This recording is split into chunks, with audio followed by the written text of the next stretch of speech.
이 좁쌀 여드름이 카페인 함유된 음료를 많이 먹다 보니까 우리 몸 자체는 수분이 계속 배출이 돼서 탈수 증상이 나타나게 돼요. 피부가 탈수된 상태에서는 당연히 피지 분비가 늘어나게 되고, 늘어난 피지 분비가 이제 좁쌀 여드름으로 발생을 하게 됩니다. 이미 좁쌀 여드름이 생긴 거는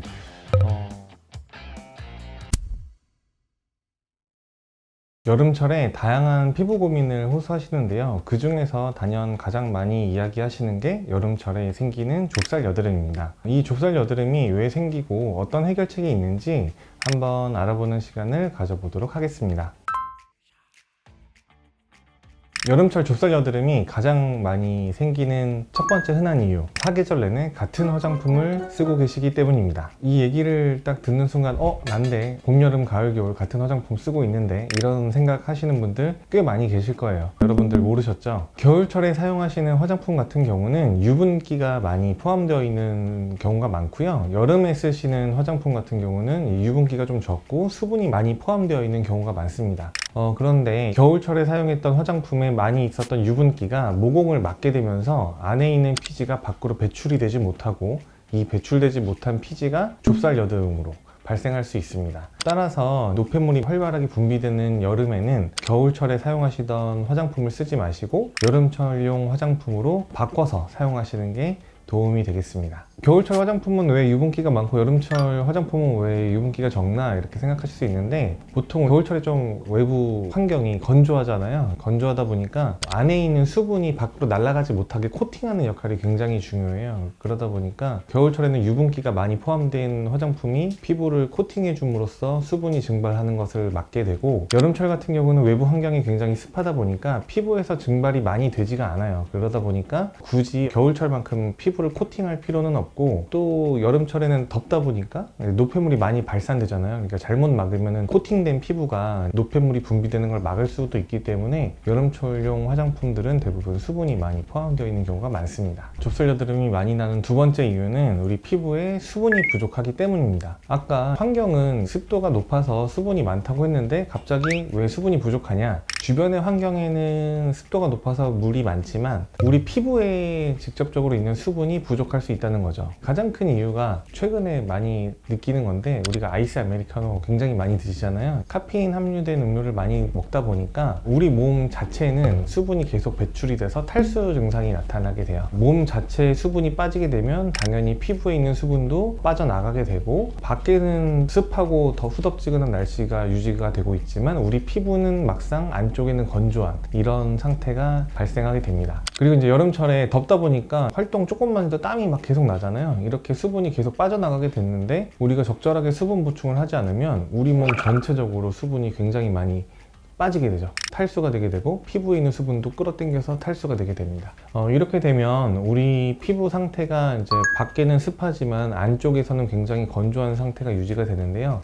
이렇게 건조하게 된 피부에서 피부를 보호하고자 우리 몸이 강제적으로 유분을 더 많이 만들어내게 됩니다. 유수분 밸런스라고 그러는데요. 우리 피부를 보호하는 성분이 수분과 유분이 있는데, 이렇게 생각하시면 될 것 같아요. 수분이 빠져서 피부를 보호를 못하고 있다 라고 한다면 유분이 수분이 없네? 내가 대신 피부를 지켜줄게 하고 유분이 더 많이 분비돼서 그 총 토탈 양을 일정하게 유지를 하면서 피부를 보호하려고 하기 때문에 수분이 빠진 만큼 유분이 많이 배출된다, 이렇게 생각하시면 간단하게 이해가 되실 거예요. 그러면 이제 이렇게 여름에 뭐 커피를 많이 마신다든지 땀을 많이 흘린다든지 수분 보충을 안 하셔서 피부가 탈수된 상태에서는 당연히 피지 분비가 늘어나게 되고, 늘어난 피지 분비가 이제 좁쌀 여드름으로 발생을 하게 됩니다. 따라서 여름철에 꼭 적절하게 수분 보충하는 것이 좁쌀 여드름을 예방하는데 굉장히 중요한 포인트가 된다고 할 수 있겠습니다. 그럼 얼마나 보충해야 되냐, 이런 얘기 많이 하잖아요. 물 2리터를 막 계속 하루 종일 먹어라, 이제 이런 얘기도 있고 한데, 물 2리터에 관련된 얘기는 굉장히 논란이 많아요. 뉴스에서도 많이다 맞다 막. 물을 한꺼번에 많이 마시면 혈액 속 염분 농도가 급격히 낮아지면서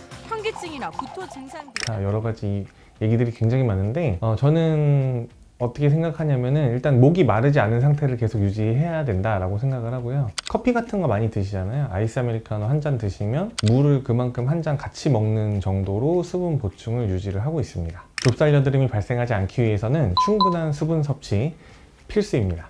그럼 이미 생긴 좁쌀 여드름은 어떻게 해결해야 될까요? 그 해결책이 몇 가지가 있는데요. 일단 첫 번째로 이미 좁쌀 여드름이 생긴 거는 제거를 좀 해주는 게 좋습니다. 뭐 압출을 한다든지 아니면 염증 주사를 맞는다든지 해서 깨끗한 환경에서 제거를 해주시는 게 가장 좋고요. 화농성으로 번질 가능성이 있는 여드름일수록 빨리 제거를 해주시는 게 좋고, 화농성으로 번지지 않는다면 그냥 놔두셔도 사실 무방하긴 하거든요. 화농성으로 번질 때를 어떻게 아냐면 좁쌀 여드름이 그냥 가만히 있다가 그냥 들어가는 경우도 많이 있으실 거예요. 근데 이 좁쌀 여드름이 가만히 있다가 점점 커지는 것 같다가 주변이 빨긋빨긋해지기 시작했어. 그러면은 화농성으로 발전할 가능성이 있습니다. 그럴 때는 압출과 염증 주사 등을 좀 하시는 게 피부 관리에 도움이 되실 거고요. 그러면은 이제 병원에서 치료받는 거 말고 집에서 홈케어로 셀프로 좀 할 수 있는 게 뭐가 있을까?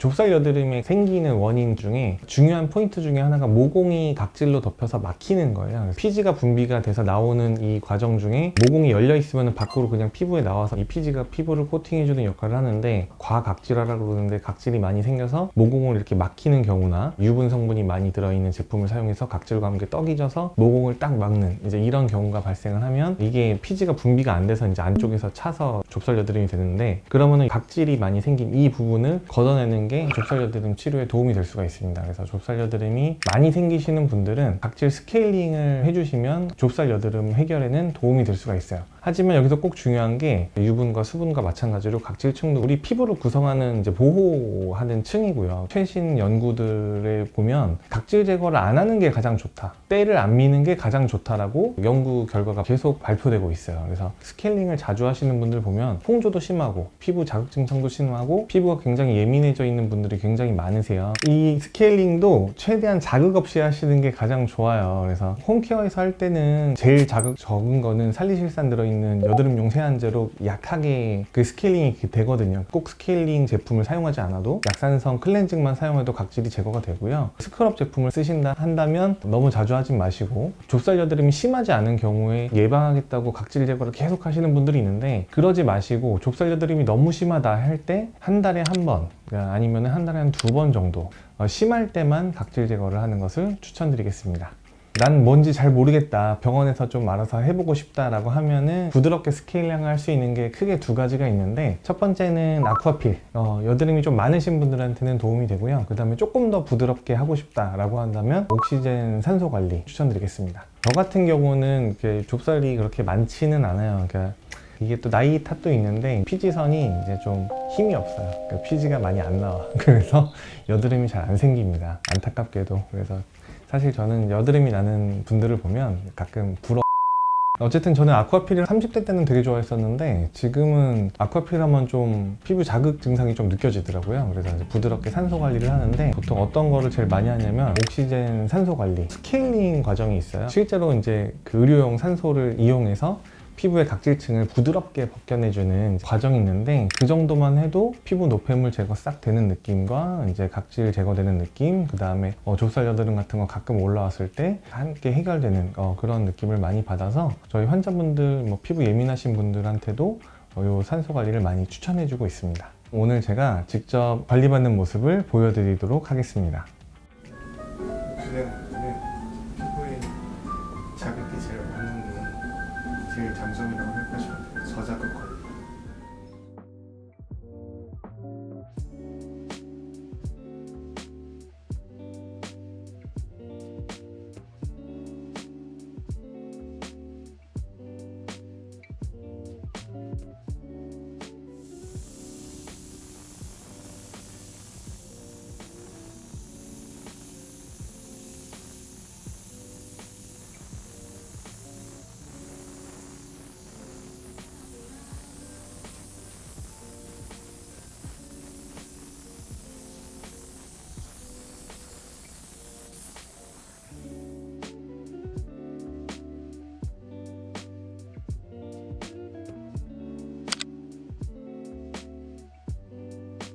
오늘 내용이 여러분들의 여름철 좁쌀 여드름을 해결하는데 도움이 되셨기를 바랍니다. 다음에도 더 알찬 내용으로 다시 찾아뵙도록 할게요.